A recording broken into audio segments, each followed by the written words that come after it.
kaum muslimin jamaah sholat maghrib Masjid Al-Fauzan yang dirahmati oleh Allah, semoga dirahmati oleh Allah. Mari yang pertama kita senantiasa memanjatkan puji syukur kehadiran Allah atas rahmat dan karunia-Nya. Meskipun hujan lumayan deras, ternyata kita ditakdirkan oleh Allah untuk bisa menghadiri kajian rutin kita, yaitu setiap malam Ahad. Semoga Allah memberikan yang lebih banyak kepada kita, karena tantangan kita insya Allah lebih berat dibanding hari-hari biasanya. Sholawat dan salam mari senantiasa kita haturkan untuk junjungan kita Nabi Agung Nabi Muhammad Sallallahu Alaihi Wasallam. Kaum muslimin, teman-teman jamaah yang berbahagia, pada kesempatan kali ini insya Allah kita akan mengambil tema, yaitu keutamaan 10 hari pertama di bulan Dzulhijjah, dengan penekanannya momentum emas meraih ampunan dan pahala berlimpah.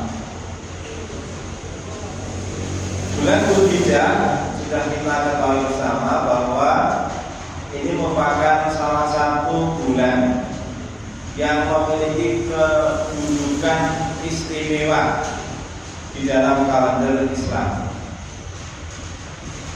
Selain bulan Ramadan, di dalam bulan Dzulhijjah ini terdapat hari-hari yang sangat mulia dan berkah, yaitu yang terdapat di dalam 10 hari pertama, 10 hari awal di bulan Dzulhijjah.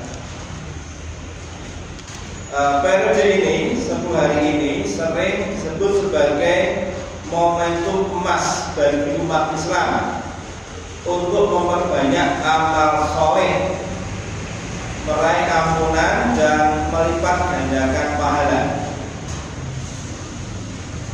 Yang banyak di antara kaum muslimin sementara ini mungkin belum begitu memanfaatkannya. Ini nampak sikap kaum muslimin ketika menghadapi bulan Ramadan. Ya, kalau bulan Ramadan itu hari pertama hampir satu kampung, ya mungkin satu kampung datang ke masjid. Tetapi ketika tanggal 1 bulan Dzulhijjah itu namanya tidak ada perubahan. Di masjid-masjid juga seperti sedia kala, seperti sebelum bulan Dzulhijjah. Baiklah, mari kita bahas. Yang pertama ini sumbernya, dalil-dalil syar'i yang sahih baik dari Al-Quran maupun As-Sunnah berkaitan dengan keutamaan 10 hari pertama di bulan Dzulhijjah. Allah berfirman di dalam surat Al-Fajr, A'udzu billahi minasyaitonir rajim. Bismillahirrahmanirrahim. Wal fajri wa layalin ashr. Yang artinya demi fajar dan demi malam yang 10. Mayoritas ulama menginterpretasikan bahwa malam yang 10 di dalam ayat Al-Fajr, dalam surat Al-Fajr tersebut adalah 10 hari pertama di bulan Dzulhijjah. Sumpah Allah Subhanahu wa taala tersebut menunjukkan akan kemuliaan dan keagungan hari tersebut. Ini secara jelas mengindikasikan bahwa 10 hari itu memiliki keistimewaan tertentu di sisi Allah Subhanahu wa taala. Kemudian ada hadis dari Rasulullah, yaitu hadis yang datang dari Ibnu Abbas radhiyallahu anhu.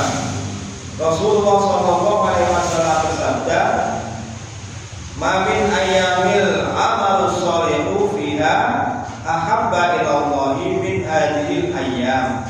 yakni ayyamul ashr. Qalu ya Rasulullah walal jihadu fi sabilillah. Qala walal jihadu fi sabilillah illa rajulun kharaja bi malihi wa nafsihi falam yarji' min dzalika bi syai'in. Dikatakan oleh Rasulullah sallallahu alaihi wasallam, tidak ada hari-hari di mana amal soleh lebih dicintai oleh Allah selain hari ini, yaitu 10 hari pertama Dzulhijjah. Para sahabat bertanya, wahai Rasulullah, tidak pula jihad fisabilillah? Mengapa sahabat tanya seperti itu ya? Kita tahu bahwa jihad fisabilillah itu katakanlah yang paling tinggi di dalam agama Islam. Kemudian Rasulullah menjawab, tidak pula jihad fisabilillah kecuali seseorang yang keluar dengan harta dan jiwanya, lalu tidak kembali dengan sesuatu apapun, atau dengan kata lain syahid. Jadi pulang tinggal nama. Jadi tentara kalau pas pergi perang, ini ibaratnya pulang tinggal nama. Harta dibawa, ya berbeda dengan keadaan sekarang. Kalau zaman dulu itu yang namanya jihad swadaya ya. Jadi kendaraan beli sendiri, makanan satu sendiri, alat-alat perang juga punya sendiri. Sehingga orang-orang miskin itu banyak yang tidak bisa ikut berjihad. Mereka biasanya bersedih ketika dikumandangkan jihad ini. Hadis ini adalah dalil yang paling kuat menegaskan keutamaan 10 hari pertama Dzulhijjah. Rasulullah SAW secara eksplisit menyatakan bahwa amal soleh yang dilakukan pada hari ini lebih dicintai Allah dibandingkan amal soleh pada hari-hari yang lainnya. Bahkan keutamaan terlebih jihad fisabilillah dikecualikan, yaitu orang yang gugur di dalam jihad tersebut. Tidak ada yang bisa kembali, hartanya dirampas, nyawanya dibunuh, ya. Itu baru bisa menyamai keutamaan beribadah di bulan, di hari 10 hari di bulan Dzulhijjah. 10 hari di awal bulan Dzulhijjah itu merupakan hari-hari terbaik sepanjang tahun. Bahkan para ulama pun apabila membandingkan dengan Ramadan, yaitu 10 hari terakhir di bulan Ramadan pun, sebagian besar ulama lebih menyatakan bahwa 10 hari awal Dzulhijjah itu lebih baik keutamaannya. Dari Jabir bin Abdullah radhiyallahu anhu, Rasulullah bersabda, "Afdhalul ayyamid dunya ayyamul ashr." Hari-hari terbaik di dunia adalah hari-hari yang 10 di bulan Dzulhijjah. Ila wala mithluhunna fi sabilillah. Ditanyakan kepada beliau, apakah hari-hari itu juga lebih baik dari fisabilillah? Beliau menjawab, qala wala mithluhunna fi sabilillah illa man ghafara wajahu fit turab. Beliau menjawab, tidak ada yang seperti hari-hari itu dalam jihad fisabilillah kecuali orang yang wajahnya berlumuran dengan debu, artinya mati syahid. Hadis riwayat Al-Bazzar dalam musnadnya dan jasanya oleh sebagian ulama. Hadis ini semakin mempertegas posisi istimewa dari 10 hari pertama di bulan Dzulhijjah sebagai hari yang terbaik. Ini adalah kesempatan yang langka yang diberikan oleh Allah pada hambanya untuk mengumpulkan bekal akhirat. Namun kita melihat seperti yang saya sampaikan tadi, umat Islam secara umum tidak menyambutnya dengan gegap gempita seperti ketika menyambut bulan Ramadan. Mungkin sholat jamaah di masjid ya seperti biasa, kalau subuh satu garis ya, tetap satu garis. Kita bandingkan ketika Ramadan itu di tempat saya masjid itu biasanya ya full gitu subuh gitu ya. Tapi Ramadan, kalau di luar Ramadan seperti biasa itu satu garis, lebih sedikit biasanya. Amalan apa yang dianjurkan oleh Allah di waktu ini, di 10 hari pertama Dzulhijjah ini, mengingat keutamaannya yang luar biasa itu, maka ada beberapa amalan yang perlu kita tekankan, yang diperintahkan. Yang pertama yaitu puasa, terutama yaitu puasa Arafah yang dapat menghapuskan dosa setahun yang telah lalu dan setahun yang akan datang. Secara umum tanggal 1 sampai 9 itu kita kalau yang mau dan mampu itu memang dianjurkan juga berpuasa berdasarkan hadis secara umum, ma min ayyamil amalu sholihu fiha ila wahi min hadhil ayyam. Tidak ada hari-hari di amal soleh yang lebih dicintai oleh Allah selain hari-hari ini, yakni ayyam al-ashr, yaitu 10 hari pertama di bulan Dzulhijjah. Tadi dalilnya itu dalil umum. Jadi sebetulnya beribadah apa saja di 10 hari itu mendapatkan penilaian dari Allah yang sangat luar biasa. Termasuk di sini tentunya adalah menjalankan ibadah puasa. Maka sebagian masyarakat ada yang menjalankan puasa mulai 1 hari pertama sampai hari ke-9. Tetapi beberapa dalil yang digunakan yaitu pertama yang berkaitan dengan pahalanya. Jadi pahala hari pertama seperti ini, pahala hari kedua seperti ini. Kita boleh melaksanakannya dengan dasar dalil yang umum ini. Pokoknya 1 sampai 10 itu kita boleh melakukan apapun ibadah karena nilainya sangat baik di mata Allah Subhanahu wa ta'ala. Termasuk adalah ibadah puasa. Nah, ibadah puasa yang hendaknya kita tekankan, yang semoga kita tidak terlewat ya. Yang pertama yaitu yang dikenal dengan puasa pada hari ke-8 atau tanggal 8. Orang sering menyebut tarwiyah. Dalilnya, meskipun ini ada perbedaan pendapat,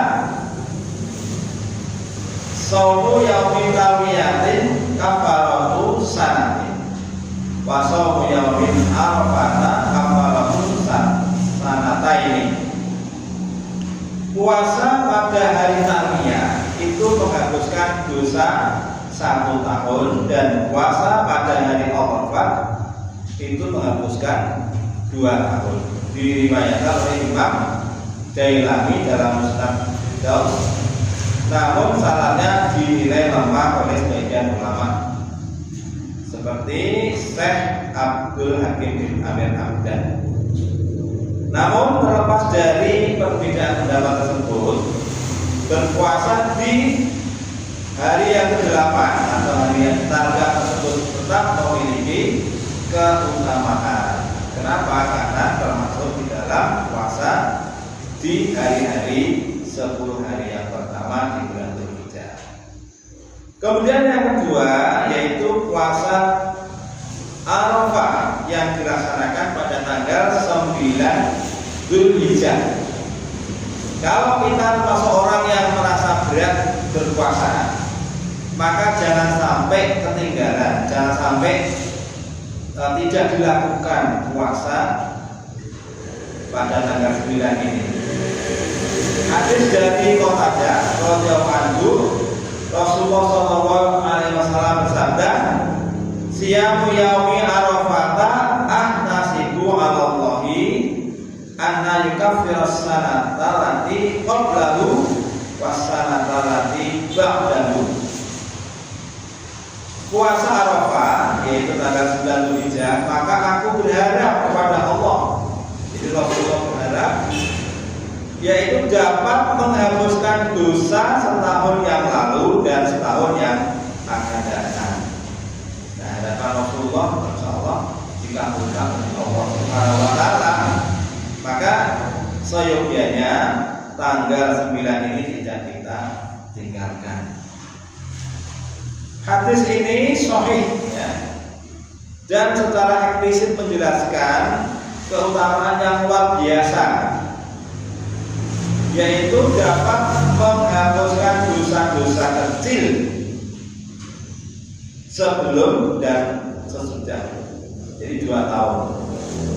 Jadi para ulama berpendapat bahwa yang dihapuskan, yang diampuni itu adalah dosa-dosa kecil. Ada catatan bagi yang berhaji, maka dijelaskan puasa Arafah ini tidak disunahkan. Karena apa? Karena orang yang sedang melakukan wukuf di Arafah itu sedang melakukan ibadah yang sangat berat, ya, secara fisik maupun secara psikologis, sehingga kalau berpuasa tentunya akan mengalami kelemahan. Kemudian yang kedua, bahwa pada tanggal 10 Dzulhijjah itu kita dilarang untuk berpuasa.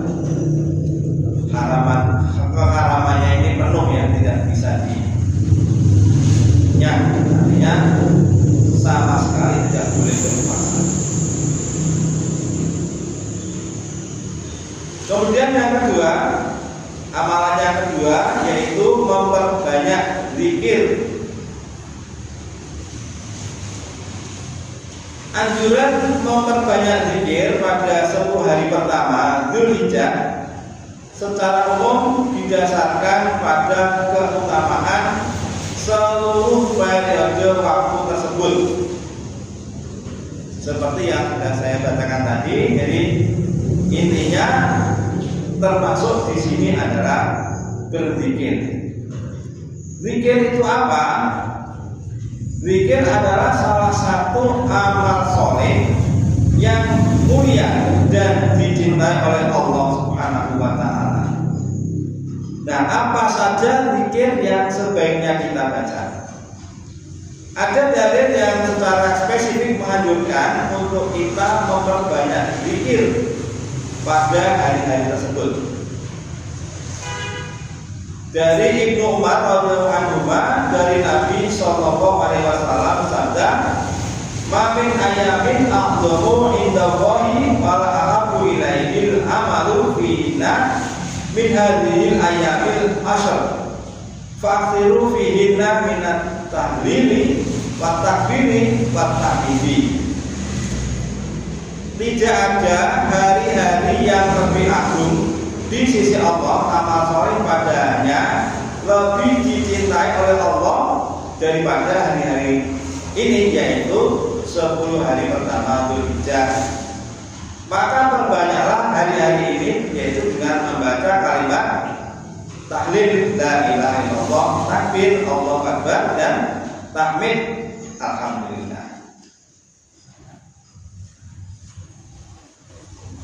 Jadi zikir yang dianjurkan diantaranya adalah membaca takbir, kemudian tahmid, dan membaca tahlil. Bagaimana caranya? Caranya yaitu dalam 2 bentuk, yaitu melakukan takbir mutlak. Apa itu takbir mutlak? Yaitu takbir yang dapat dilakukan di mana saja tanpa terikat waktu ataupun waktu sholat ataupun tempat. Kapan waktunya? Dimulai dari tanggal 1 Dzulhijjah hingga akhir hari tasyrik. Hari tasyrik tanggal 13 terakhir. Jadi tanggal 1 sampai 13 Dzulhijjah. Di mana mengucapkannya? Di jalan, di pasar, di rumah, di masjid, untuk menunjukkan syiar Islam dan mengingatkan kaum muslimin akan keagungan Allah pada hari yang mulia ini. Contohnya takbir yang biasa kita dengar di malam takbiran Idul Fitri ataupun Idul Adha. Jadi takbirnya sama. Ya. Masih ingat ya takbirnya gimana ya? Allahu Akbar, Allahu Akbar. Gimana?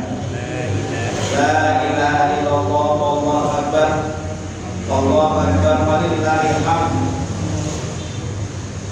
Kemarin saya di YouTube itu ada pembahasan tentang takbir ini. Pada bagian akhir itu kan sering walillahil hamd.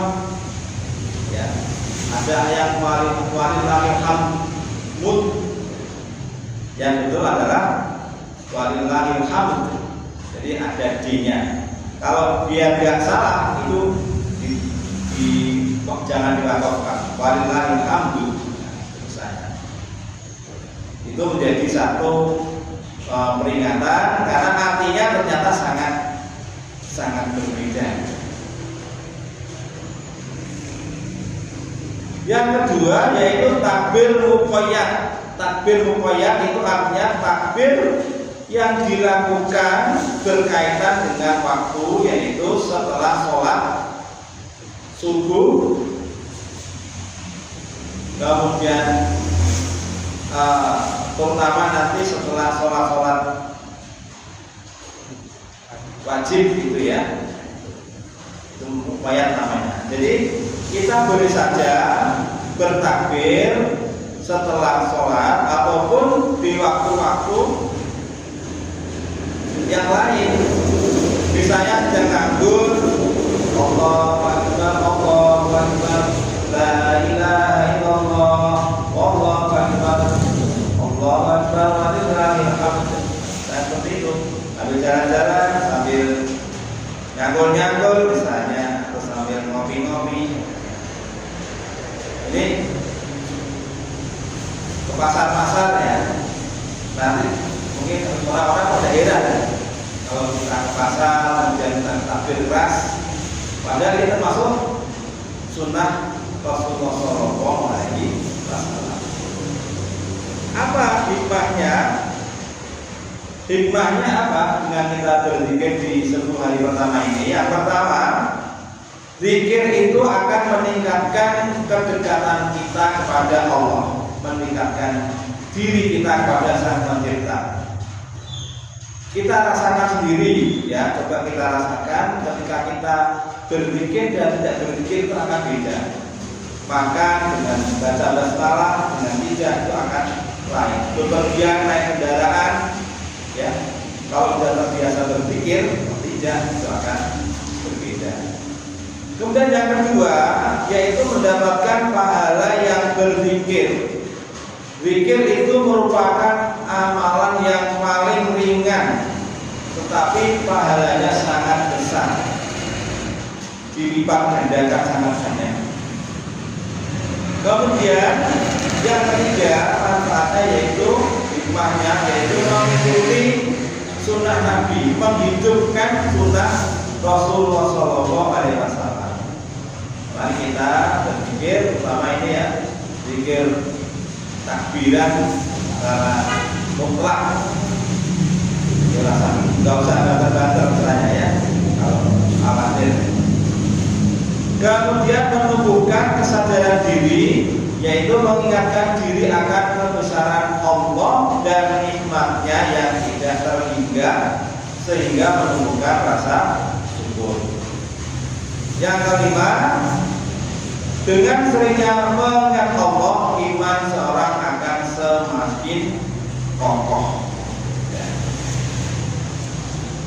Kemudian yang ketiga, amal yang sebaiknya kita lakukan, kita tambahi, yaitu membaca Al-Quran. Dengan membaca Al-Quran ini, kita akan semakin dekat pada Allah. Ya, kita tahu bahwa kalau kita ingin berdialog dengan Allah, itu salah satu caranya yaitu dengan membaca Al-Quran, karena Al-Quran itu adalah kalam Allah.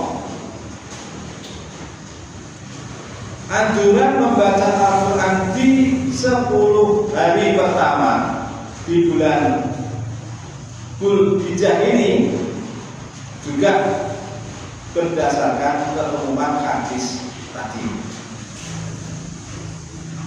Nah, kapan kita baca Al-Quran? Yang paling ringan itu adalah setelah waktu sholat, minimal setelah maghrib maupun setelah subuh. Itu dua waktu yang menurut saya itu cukup mudah, cukup ringan. Dengan catatan jangan disela-selai dengan kegiatan lain. Ya. Jadi begitu sholat, habis berzikir langsung ambil Al-Quran, itu akan mudah, ya, akan mudah. Nah, biar lebih kelihatan peningkatannya seperti apa. Ya, kalau misalnya biasanya setiap habis maghrib baca 1 halaman, ditambah 2 halaman atau 4 halaman, artinya itu sudah ada peningkatan. Mari kita ingat beberapa dalil yang berkaitan dengan keutamaan membaca Al-Quran. Dari Abdullah bin Mas'ud radhiyallahu anhu, Rasulullah bersabda, "Man qara'a harfan min kitabillahi falahu bihi hasanah. Wal hasanatu bi asri amsalihha. La aqulu lam alif lam mim harfun, walakin alifun harfun wa lamun harfun wa mimun harfun." Siapa yang membaca satu huruf dari Al-Quran, maka baginya satu kebaikan, dan satu kebaikan itu dilipat gandakan menjadi 10 semisalnya.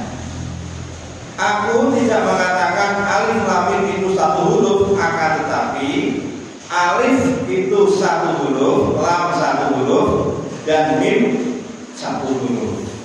Hadis riwayat At-Tirmidzi dan sahih oleh Al-Albani. Ya, jadi alif lam mim itu bukan satu huruf, tapi 3 huruf. Berarti pahalanya adalah 30 baru baca alif lam mim saja. Berapa jumlahnya kalau kita baca satu ayat atau satu surat? Tentu tidak akan terhitung jumlahnya. Maka pantas dan wajar ya kalau kita itu tidak bisa membaca Al-Quran 1 hari kemudian kita menangis. Kenapa? Karena kebaikannya sangat banyak dan waktu yang kita miliki itu sudah hilang. Ya. Kalau kita membangunkan anak-anak kadang-kadang ya. Misalnya kita sudah janjian mau piknik, ayo kawan-kawan, dan itu enggak, pasti langsung beda ya. Nanti kalau ayo makan dulu, dan kita tentunya tidak seperti itu harapan. Mari kita perbanyak membaca Al-Quran, terutama di 10 hari pertama ini. Ada hadis dari Anas bin Malik radhiyallahu anhu, inna lillahi ahlina minan nas. Ya qalu ya Rasulullah manhum.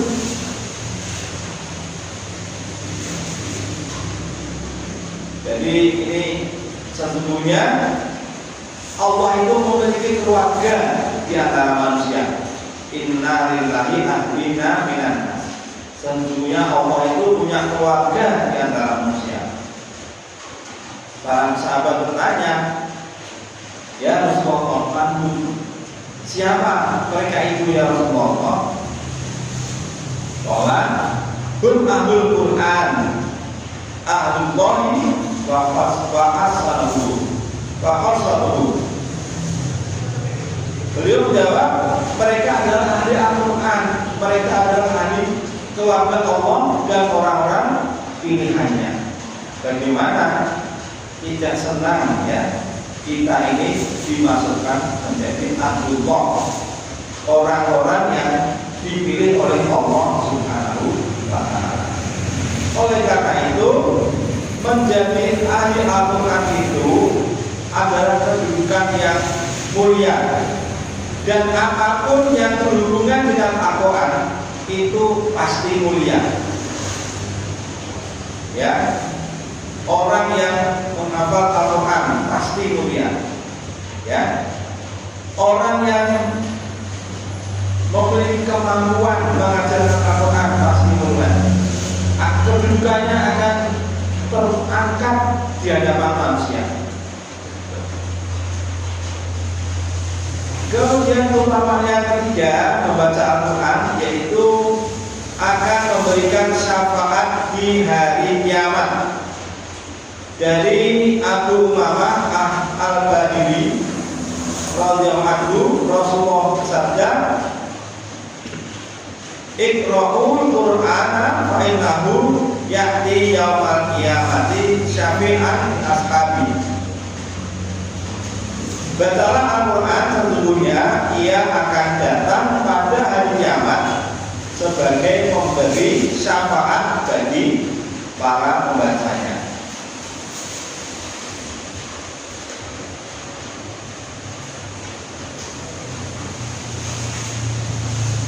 Jadi Al-Quran itu nanti di akhirat akan menjadi syafaat, pemberi syafaat. Tapi tentunya ketika membaca itu kita harus baca dengan baik, dengan tartil, tidak tergesa-gesa, ya. Tajwidnya hendaknya diperbaiki, jangan tergesa-gesa mengejar jumlah halaman. Saya harus selesai 1 juz 20 menit.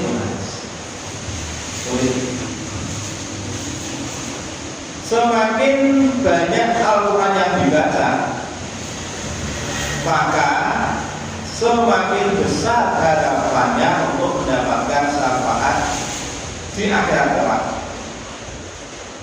Dan di 10 hari ini adalah kesempatan yang emas, ya. Bagaimana untuk mendapatkan kemudahan membaca Al-Quran, yaitu membuat target harian.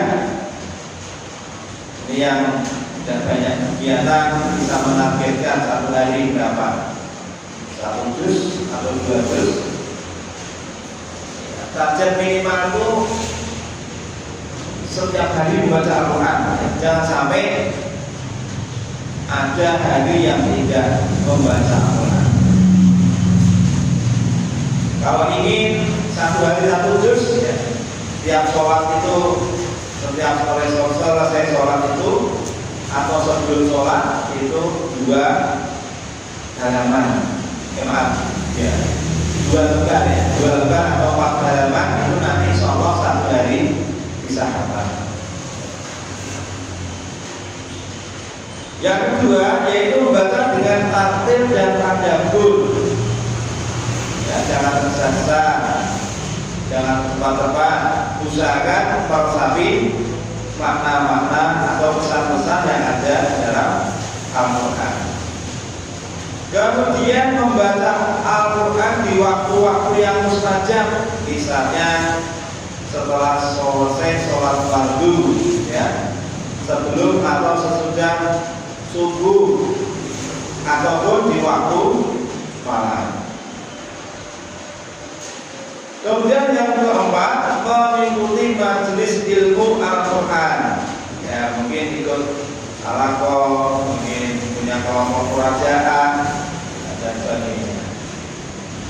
Kemudian bisa juga dengan membaca tarjamahnya. Ya, minimal baca tarjamahnya. Kalau tidak bisa mengetahui artinya secara utuh, secara penuh. Dan kalau terpaksanya itu memilih surat-surat tertentu yang bisa, misalnya surat Al-Kahfi, surat Al-Ikhlas. Yang penting jangan sampai kita ini mulutnya tidak pernah membaca Al-Quran atau dilupakan membaca Al-Quran. Kemudian amal yang selanjutnya yaitu sholat sunnah. Sholat sunnah sudah kita ketahui, ada sholat duha, sholat rawatib, sholat tahajud. Ya, bagi yang sulit tahajud, setidak-tidaknya lakukanlah sholat witir ketika mau tidur, seperti amalkan oleh sahabat Abu Bakar As-Siddiq. Ya. Kemudian memperbanyak sedekah ataupun infak pada hari-hari ini.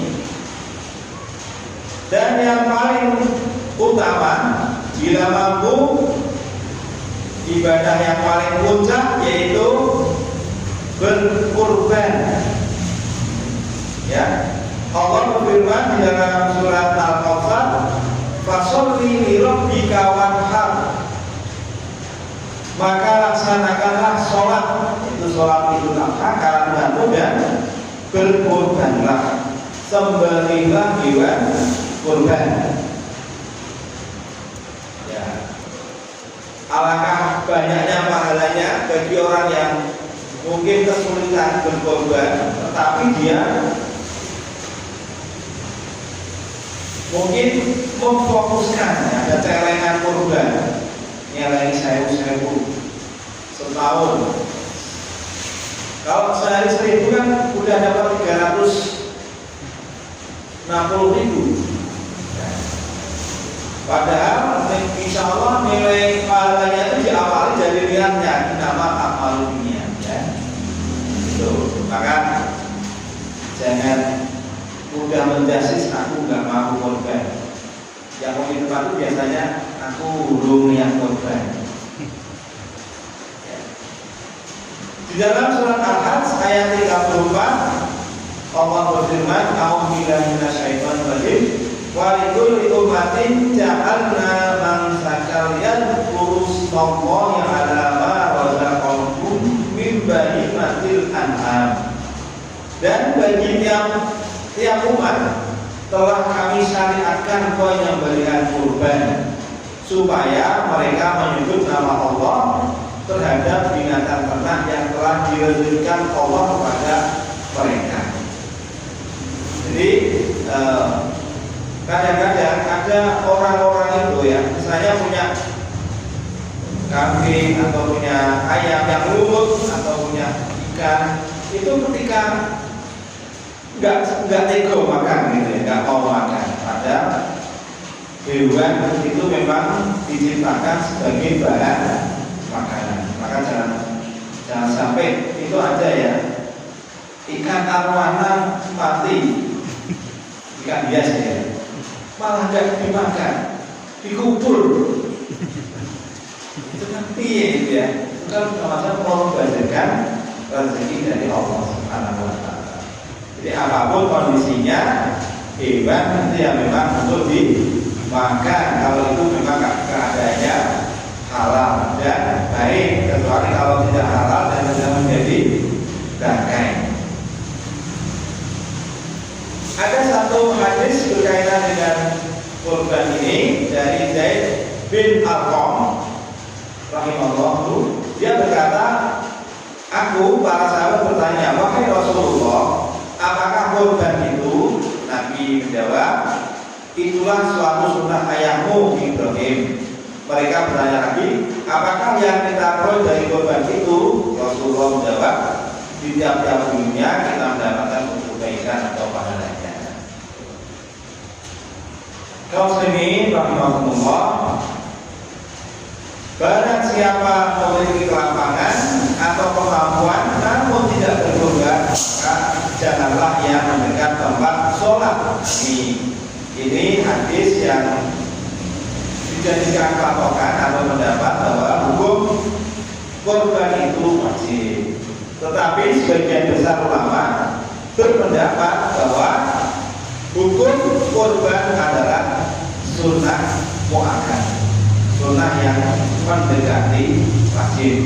Dan ini yang dipegang oleh sebagian besar ulama kita. Dan kurban itu bukan ibadah sekali seumur hidup, tetapi kurban itu ibadah tahunan ya, setahun sekali. Ada kadang-kadang yang melakukan tahun ini yang kurban ayah, besok ibu, besoknya anak pertama, besoknya anak kedua. Padahal yang lebih sahih, kurban itu selalu dilakukan yang tahun sekali oleh kepala keluarga. Setidak-tidaknya 1 ekor kambing.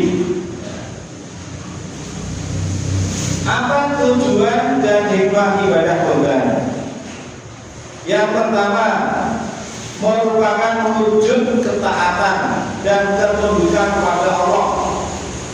Ya, ini sebagai bentuk kesadaran bahwa kita itu mengorbankan hewan itu menuruti perintah Allah, sebagaimana diteladankan kepada Nabi Ibrahim alaihissalam.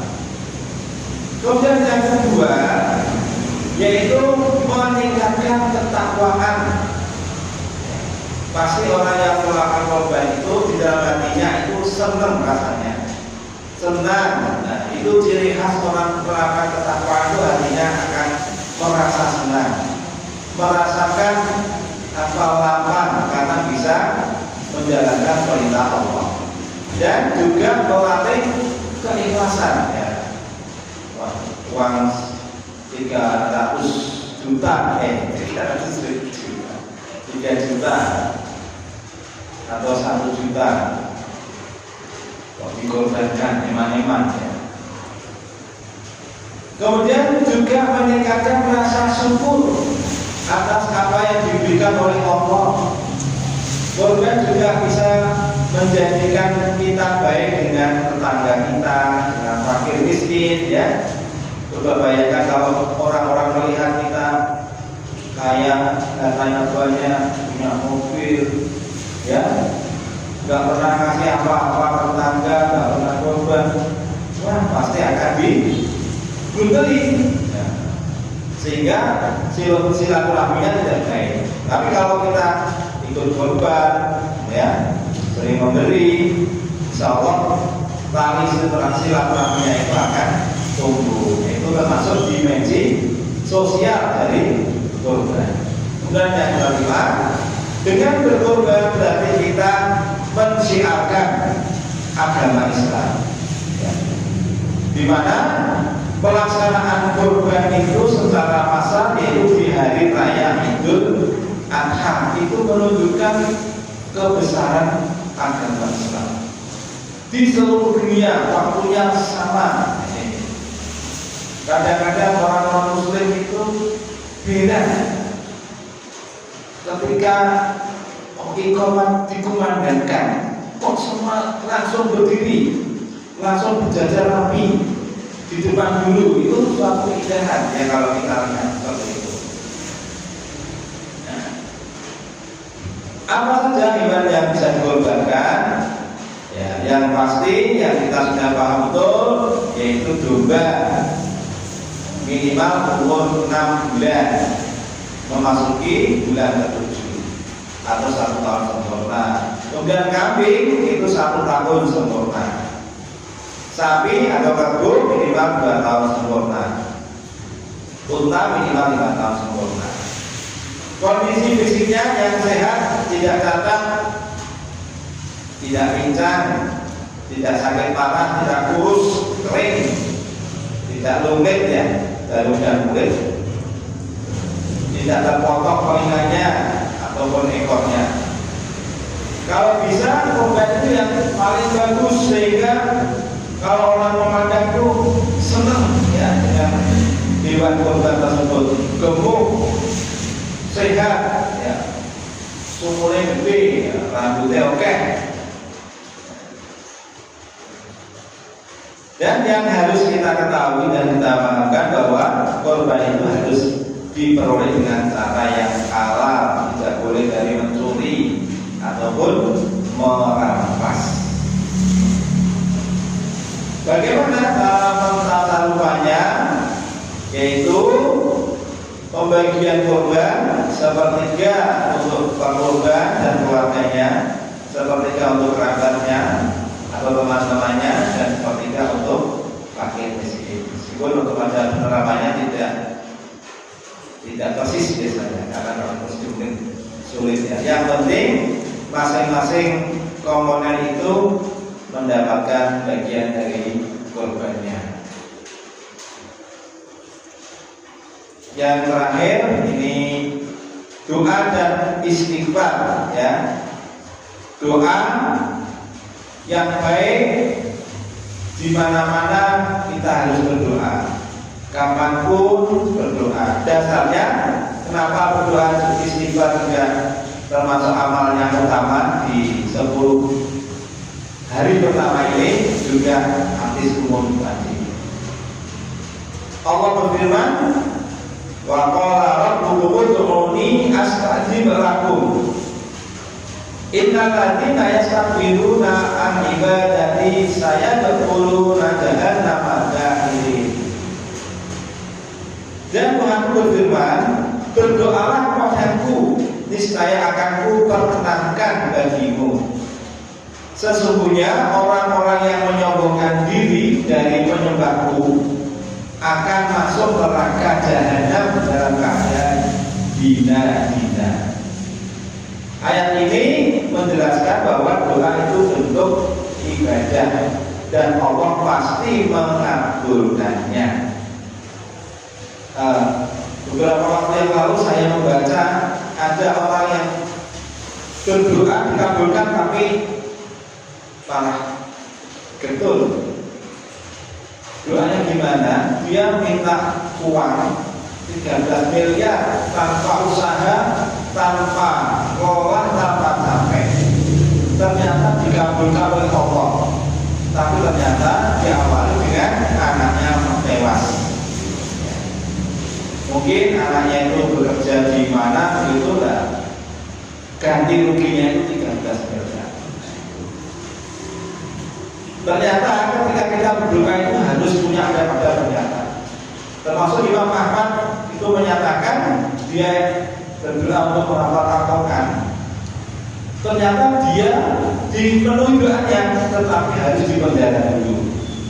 Nah, makanya kata ini, kalau berdoa itu harus ada tambahannya itu afiat, dalam keadaan yang baik.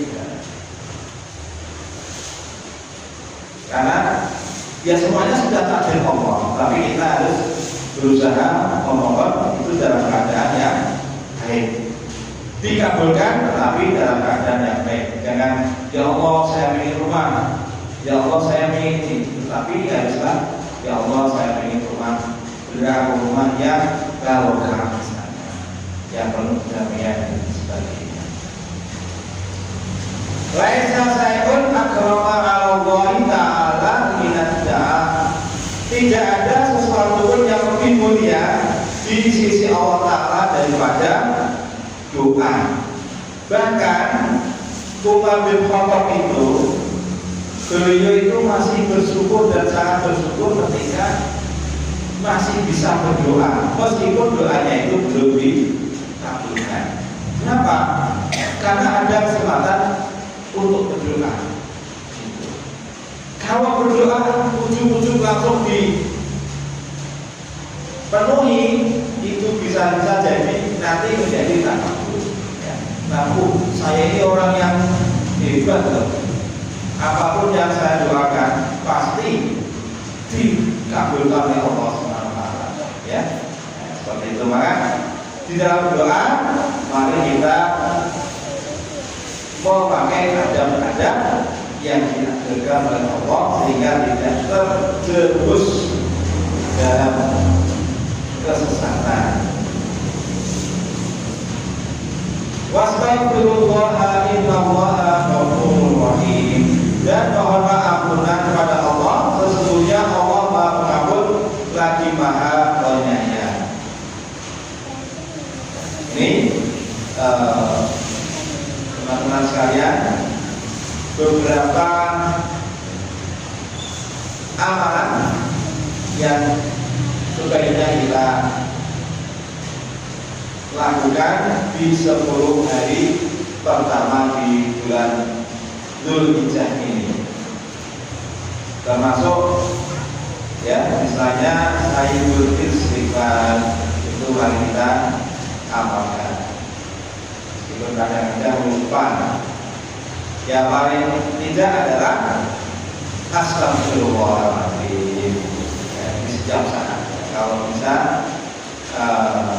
tidak ada lidah ini kering kecuali dibasahi dengan zikrullah, yaitu ingat kepada Allah Subhanahu wa Ta'ala.